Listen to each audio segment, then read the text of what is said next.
Hello everyone, welcome to MS classes. आज हम discuss करेंगे क्रॉप प्रोडक्शन एंड मैनेजमेंट से टॉपिक स्टोरेज। ये हमारा जो है एग्रीकल्चर प्रैक्टिसेस का लास्ट स्टेप है, राइट। फर्स्ट स्टेप हमने डिस्कस किया था preparation of soil, second step था sowing, third one is adding manure and fertiliser, fourth step था हमारा irrigation, fifth one is protection from weeds, six था हमारा हार्वेस्टिंग, और ये हमारा लास्ट सेवन स्टेप है, that is storage, right. Storage का मतलब तो आप सभी को पता ही होगा। स्टोरेज का मतलब होता है किसी चीज़ को इकट्ठा करना, राइट, किसी चीज़ को सुरक्षित रखना। Storage of produce is an important task, ये भी बहुत एक जरूरी काम है एग्रीकल्चर प्रैक्टिसेस का। If the harvested grain are to be kept for longer time, अब हमने जो क्रॉप्स थी हमारी जो उसको हार्वेस्ट किया, राइट, अब उसको क्या करना पड़ेगा, अगर हमें उसको ज़्यादा समय तक स्टोर करना पड़ेगा, क्योंकि सारी की सारी क्रॉप्स तो आप एक दिन में तो खा नहीं सकते, राइट। तो इसके लिए हमें उसको 1 साल 2 साल क्या करना पड़ता है, स्टोर करना पड़ता है। They should be safe from moisture, हमें उसको मॉइस्चर यानी कि नमी से सुरक्षित रखना पड़ता है, राइट। अगर हमारे जो ग्रेन्स है उनके अंदर अगर नमी रहेगी तो उससे क्या होगा, उस ग्रेन्स के अंदर फंगस लग जाएगा, उन्हें हमें इंसेक्ट से बचाना पड़ेगा। इंसेक्ट यानी कि कीड़ों से बचाना पड़ेगा। जैसे ये ढोरे होते हैं ना, अगर ये हमारी फसल के अंदर लग जाते हैं, हमारे ग्रेन्स के अंदर लग जाते हैं, तो ये क्या करते हैं, हमारे ग्रेन्स को खोखला कर देते हैं, वो फिर खाने लायक नहीं रहते। रैट्स जो हैं वो भी हमारी फसल को क्या करते हैं, खराब करते हैं। एंड माइक्रो ऑर्गेनिज्म जो बहुत छोटे छोटे होते हैं, जिनको हम अपनी आंखों से नहीं देख पाते, वो भी हमारे जो ग्रेन्स उनके अंदर लग जाते हैं। तो इन सभी चीज़ों से हमें अपने ग्रेन्स को बचाना पड़ता है, ताकि हम उसको ज़्यादा समय तक कंज्यूम कर सके, ज़्यादा समय तक उसको यूज कर सके, right. Harvested grain have more moisture, जब हम अपनी जो ग्रेन्स है उनको हार्वेस्ट करते हैं उस समय उसके अंदर बहुत ही ज़्यादा मात्रा में मॉइस्चर होता है, राइट, बहुत ज़्यादा नमी होती है। इफ फ्रेशली हार्वेस्टेड ग्रेन्स यानी कि seed are store without drying, अगर हम उसको ऐसे कैसे स्टोर कर देंगे, क्योंकि उनके अंदर ऑलरेडी बहुत ज़्यादा नमी है, अगर ऐसे कैसे स्टोर कर देंगे तो उनके अंदर फंगस लग जाएगा। इसलिए क्या करना पड़ता है, उसको ड्राई करना पड़ता है, उन सीड को हमें सुखाना पड़ता है। इट मे बी स्पॉइल्ड और attack by organism making them unfit for use और फॉर जर्मिनेशन, अगर हम उनको अच्छे से नहीं सुखाएंगे तो उनके अंदर जो माइक्रो ऑर्गेनिज्म है वो लग जाते हैं, और वो हमारे फिर हम उनको फिर प्रॉपरली यूज भी नहीं कर पाते, और उनको दोबारा से हम उनको जर्मिनेट भी नहीं कर पाते, उन सीड को हम दोबारा से बो भी नहीं पाते, right. Hence before storing them, उनको स्टोर करने से पहले grain are properly dried in the sun to reduce the moisture, हमें क्या करना पड़ता है, हमें उन जो सीड होते हैं उनको सनलाइट में सुखाना पड़ता है, ताकि उनका जो मॉइस्चर वो सारा खत्म हो जाए। Hence, before storing them, the grains are properly dried in the sun to reduce the moisture in them.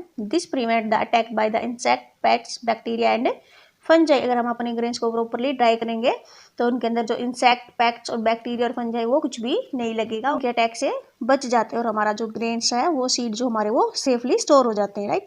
अब पहली क्या कहती है, I saw my mother put some dried neems leaves in an iron drum containing wheat, I wondered why.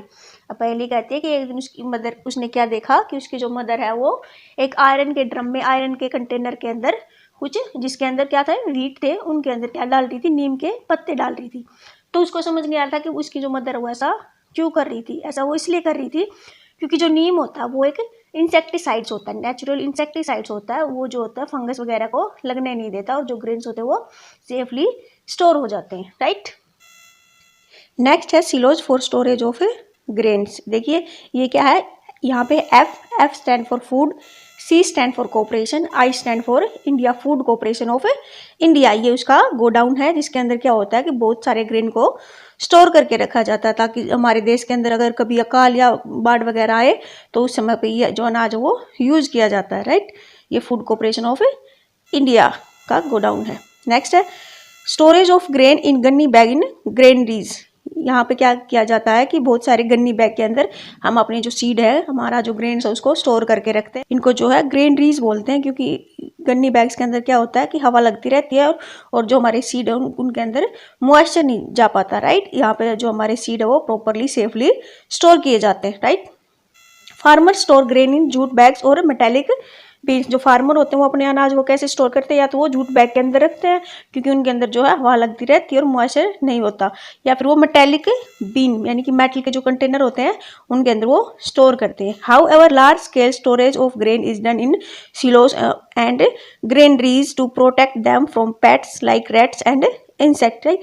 लेकिन जब बड़े scale के ऊपर हमें अपने ग्रेन्स को स्टोर करना पड़ता है तो हम क्या यूज करते हैं, सिलोज यूज करते हैं या फिर हम ग्रेनरीज यूज करते हैं, राइट। जो FCI है ये वहाँ पे अपने अनाज को जो है स्टोर करके रखता है।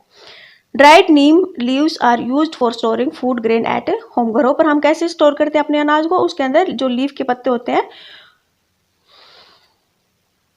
घरों पर हम कैसे स्टोर करते हैं अपने ग्रेन्स को, उसके अंदर जो नीम के पत्ते डालकर हम उसको स्टोर करते हैं ताकि उसके अंदर कोई इंसेक्ट वगैरह ना लगे। For storing large quantity of grains in big godown specific For storing large quantity of grain in big godowns, specific chemical treatment are required to protect them from pests and microorganisms। अब हम अपने घरों पर तो क्या होता है, हमें थोड़ी अनाज की जरूरत पड़ती है, राइट। इसके लिए हम अपने घरों पर नीम की पत्तियों से अपने ग्रेन्स को स्टोर कर लेते हैं, राइट। लेकिन जो बड़े बड़े गोडाउन होते हैं वहाँ पे तो नीम की पत्तियों से काम नहीं चलेगा, क्योंकि कितनी सारी पत्तियाँ डालेंगे वहाँ पर। तो उसके लिए वहाँ पर क्या किया जाता है, वहाँ पर कुछ केमिकल ट्रीटमेंट किया जाता है, राइट। कुछ इंसेक्टिसाइड्स यूज किए जाते हैं ग्रेन्स के ऊपर, जिससे वो है उसके अंदर जो इंसेक्ट और पेट्स माइक्रो ऑर्गेनिज्म ना लग पाए, राइट। नेक्स्ट है फूड फ्रॉम एनिमल्स। अब हमने इस चैप्टर में क्या देखा था कि हम प्लांट से अपना जो फूड है वो कैसे लेते हैं, कैसे उसको शो करते हैं, फिर उसको काटते हैं, फिर उसको स्टोर करते हैं। ऐसे ही जो हम एनिमल से भाई अपना फूड लेते हैं, राइट। इस टेबल में क्या दिखाया गया है कि हम एनिमल से अपना फूड क्या क्या डिराइव करते हैं। जैसे मिल्क होता है, राइट। मिल्क हमें किससे मिलता है, काउ से, बैफेलो से, गोट से, राइट। ये हमें क्या देते हैं, मिल्क देते हैं। ऐसे ही एग होता है, राइट। एग भी हमें एनिमल से ही मिलता है, राइट। जैसे चिकन है, फ्लैश है, ये सब भी हमें एनिमल से ही मिलता है, जिसको हम एज ए फूड यूज करते हैं। After completing this table you must have seen that like plants animal also provide us with different kind of food। Animal से जैसे हमें प्लांट से फूड मिलता है ना, ऐसे एनिमल से भी हमें फूड मिलता है। Many people living in the coastal area, right. Coastal area क्या होता है, जो समुद्र और नदी के किनारे का जो एरिया होता है उसको कोस्टल एरिया बोलते हैं। Coastal area consume fish as a major part of their diets, और वहाँ पे ज़्यादातर क्या होते हैं, फिश को खाया जाता है। In the previous classes you have learn about the food that we obtain from plants, right. हमें अपने पिछली क्लासों में भी पढ़ा होगा कि जो फूड है वो हमें प्लांट से मिलता है। We have just seen that the process of crop production involves a number of step like selection of seed, sowing etc। Similarly animals reared at home or in the farm have to be provided with proper food, shelter and care। When this is done on a large scale, it is called animal husbandry। ये आपने देखा कि crop production के अंदर बहुत सारे step involve होते हैं, जैसे सिलेक्शन ऑफ सीड करते हैं, राइट, सोविंग करते हैं, हार्वेस्टिंग करते हैं, उसके बाद स्टोरेज करते हैं। इसी तरह से क्या होता है, एनिमल को भी जब हम अपने घरों पर या फिर फार्म के अंदर पालते हैं तो उनके साथ भी हमें बहुत सारे स्टेप करने पड़ते हैं। उनको हमें प्रॉपर फूड देना पड़ता है, उनको रहने के लिए जगह देनी पड़ती है, उनकी केयर करनी पड़ती है, राइट। जब वो बीमार हो जाते हैं तो उनकी इंजेक्शन वगैरह लगवाया जाता है, उनको प्रॉपर फूड दिया जाता है, राइट।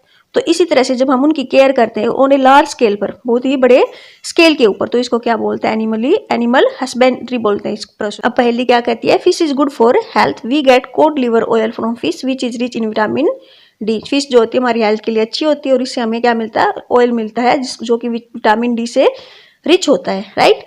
तो that's all about today. I hope आपको ये टॉपिक समझ में आया होगा।